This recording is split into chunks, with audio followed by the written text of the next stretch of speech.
जय हिंद, सुप्रभात, good morning all of you my dear friends. आगाज़ है नई अपडेट के साथ जो 31 मार्च 2025 का डेली करंट अफेयर्स आपके बीच एडी ज्ञान हब में लेकर आ चुके हैं। आज की श्रृंखला में बहुत महत्वपूर्ण राष्ट्रीय अंतर्राष्ट्रीय खेल से समग्र जो न्यू अपडेट्स हैं लेकर आए हुए हैं। देखते हैं आज की नई इम्पोर्टेंट्स जो आपके एग्ज़ाम्स के लिए महत्वपूर्ण है। Current affairs. दुनिया का दूसरा सबसे बड़ा चाय निर्यातक देश वह बन चुका है। इंडिया बोले तो भारत। श्रीलंका को पीछे छोड़ अब भारत दूसरा निर्यातक देश बन चुका है। टॉप पर देखा जाए तो केन्या है और केन्या की कैपिटल नैरोबी में है। तो दुनिया का टॉप जो कंट्री है वह कंट्री है निर्यातक चाय में केन्या। दूसरे स्थान पर हम देखते हैं कि भारत अपना स्थान श्रीलंका के बाद पा चुका है, यानी कि श्रीलंका अब तीसरे स्थान पर जा चुका है। बात किया जा रहा है कि सर भारत में सबसे ज़्यादा अगर चाय का निर्यात होता है, उत्पादन होता है तो असम, दार्जिलिंग और नीलगिरी पहाड़ियों से के क्षेत्रों से उत्पादन होता है। दुनिया में निर्यात होता है तो 50% असम के क्षेत्रों से चाय निर्यात किया जाता है। चाय में थीन नामक एक औषधि पाई जाती है। ठीक है, 255 मिलियन केजी चाय 2024 का ये निर्यातक देश भारत बना है।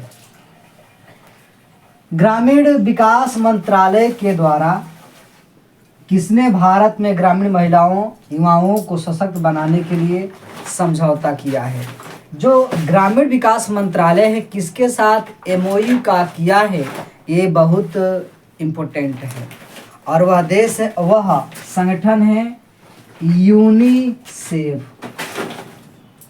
अब यूनिसेफ यूथ के साथ ये जो है कि एमओयू किया गया है। आप सभी को अवगत हो कि ये 2 वर्ष के लिए नहीं, 1 वर्ष के लिए नहीं, 3 वर्ष के लिए यूनिसेफ के साथ ग्रामीण मंत्रालय ये एमओयू किया है। संयुक्त राष्ट्र कोष जो यूएनओ का एक एजेंसी है और 18 वर्ष से लेकर 29 ईयर्स के युवाओं को सशक्त बनाना है, रोजगार और उद्यमशीलता में अवसर प्रदान करना इसका लक्ष्य है। यूएनओ की बात किया जाए तो सर यूएनओ 11 दिसंबर 1946 में यूएनओ का रहे यूनिसेफ 11 दिसंबर 1946 के दौर में इसको स्थापित किया जाता है।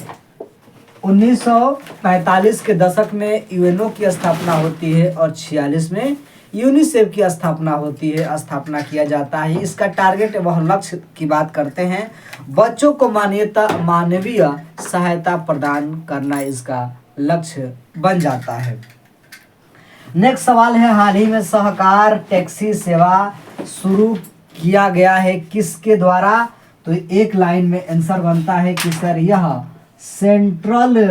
सेंट्रल गवर्नमेंट के द्वारा शुरू किया गया है। केंद्र सरकार के द्वारा यह सहकार टैक्सी सेवा प्रारंभ कर दिया गया है। इसका उद्देश्य है कि बाइक, वैक और ऑटो सर्विस को अब उपलब्ध करा देना है। विथ इनका जो है रजिस्ट्रेशन भी कराना होगा।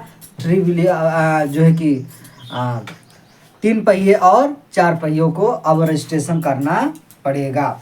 ठीक है, आगे की बात महत्वपूर्ण देखते हैं कि सर ये खेलो इंडिया पैरा गेम्स 2025 का आयोजन दिल्ली में किया गया था। उस तालिका में पहले स्थान पर कौन सा टीम है? तो वह टीम है हरियाणा का।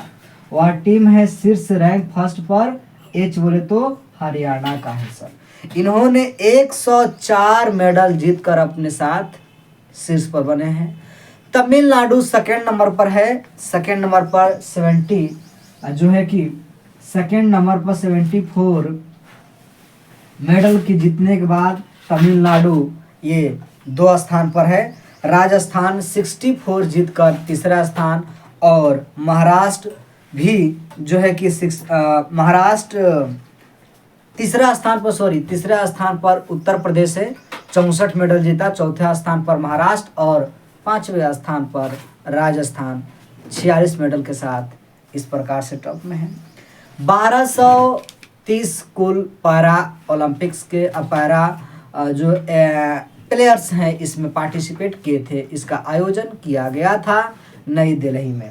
आगे की बात बहुत महत्वपूर्ण, आपके एग्जाम्स में कहीं से कहीं ना घुमाकर दौड़ाकर सवाल टेकल कर ही जाया गया कि sir Hurun global rich list में 2025 की रिपोर्टें आती हैं और दुनिया में सबसे ज़्यादा अरबपति किस देश में है, तो वह अरबपति देश है यूएसए में। सबसे ज़्यादा अरबपति भाई कहाँ है, अमेरिका में है। 870 अरबपति 870 अरबपति कहाँ है, यूएसए में है। 843 कर रहे हैं 23 जो है कि अरबपति चाइना में है। कहाँ है, चाइना में है। और भारत में 284 अरबपति जो है कि विद्यमान है।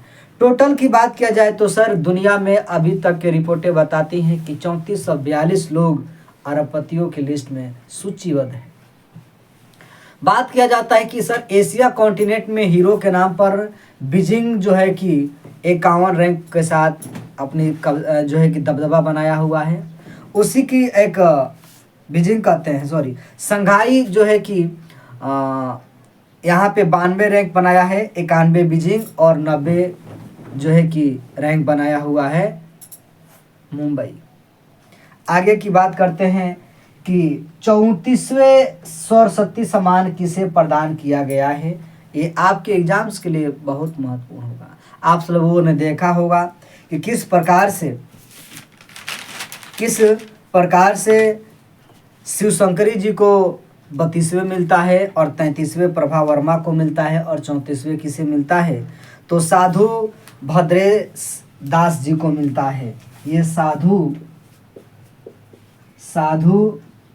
भद्रेश दास जी को ये मिला है 34वां सरस्वती पुरस्कार। ये संस्कृत के विद्वान हैं। ये किसके विद्वान हैं सर, संस्कृत के विद्वान हैं और 34वां सरस्वती पुरस्कार इन्हें मिलता है। बात किया जाता है कि सर ये 34वां सरस्वती पुरस्कार किसके द्वारा दिया जाता है, तो के बिरला फाउंडेशन के द्वारा इन्हें दिया जाता है। 15 लाख रुपया और एक प्रशस्ति पत्र और एक वाटिका जो है कि दिया जाता है। इसकी शुरुआत की मैं बात करता हूँ तो पहला जो है कि 1991 के दशक में हरिवंश राय बच्चन जी को यह सरस्वती पुरस्कार दिया गया था।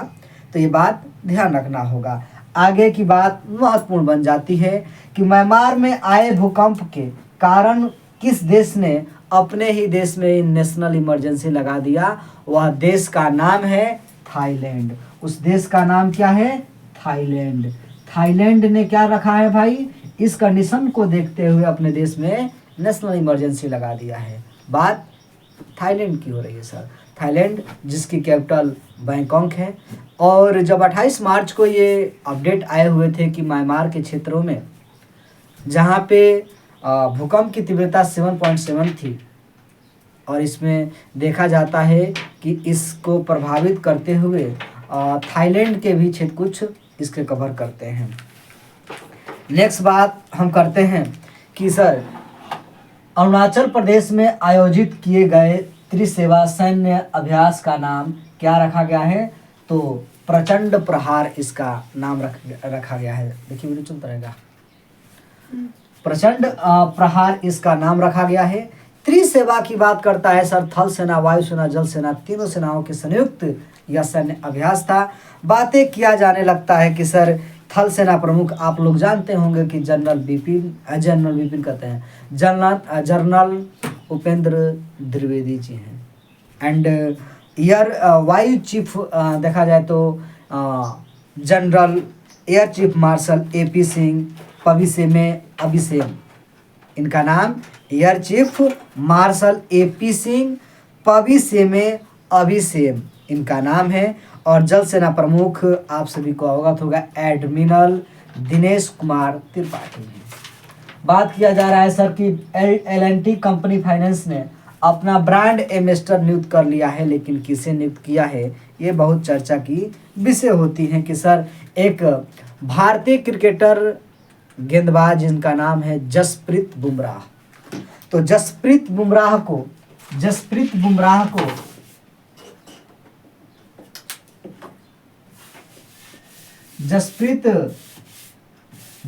को अपना ब्रांड एम्बेसडर L&T कंपनी जो है बना लिए हैं।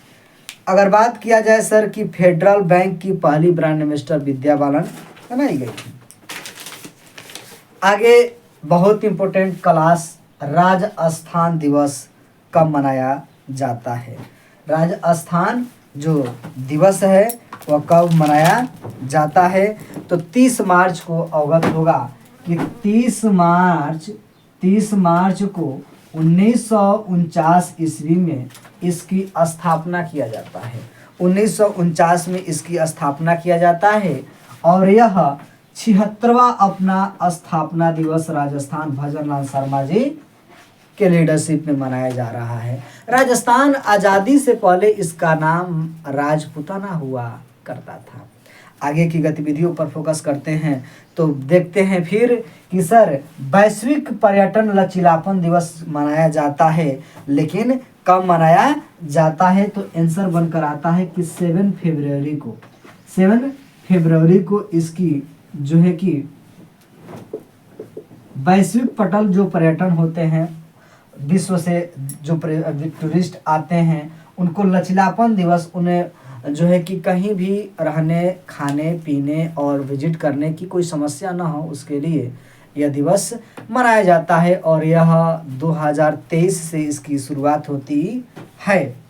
बातें किया जा रहा है नेक्स्ट कि सर WHO के द्वारा किस देश में सूडान वायरस रोग का प्रकोप जो है कि क्या किया है, पुष्टि कर दिया है। वह एक अफ्रीकी देश जिसका नाम है युगांडा में WHO ने क्या कर दिया है, तो सूडान वायरस रोग को प्रकोप क्यों पुष्टि कर दिया है कि यहाँ पे फैल चुका है।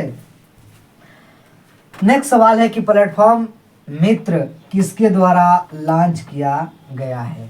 प्लेटफॉर्म भाई किसके द्वारा लॉन्च किया गया है, तो आप सभी ने जाना होगा भारतीय प्रतिभूति विनियम बोर्ड जिसे हम सेबी कहते हैं। और सेबी के द्वारा क्या किया गया है, यह ऐप को लॉन्च किया गया है जिसका नाम रखा गया है मित्रा। ठीक है, नेक्स्ट है कि किस देश के द्वारा अब फेसबुक पर प्रतिबंध लगा दिया गया है, वह देश अमेरिका है। और रामायण सम्मेलन का आयोजन कहाँ किया गया, तो श्रीलंका के जो कैपिटल हुआ करती थी कोलंबो में जो है कि इसका आयोजन किया गया। ठीक है, तो आज की न्यू अपडेट आपको कैसा लगा कमेंट करके जरूर बताइए। मिलते हैं नेक्स्ट क्लासेस में, तब तक के लिए टेक केयर। जय हिंद, आपका दिन शुभ हो।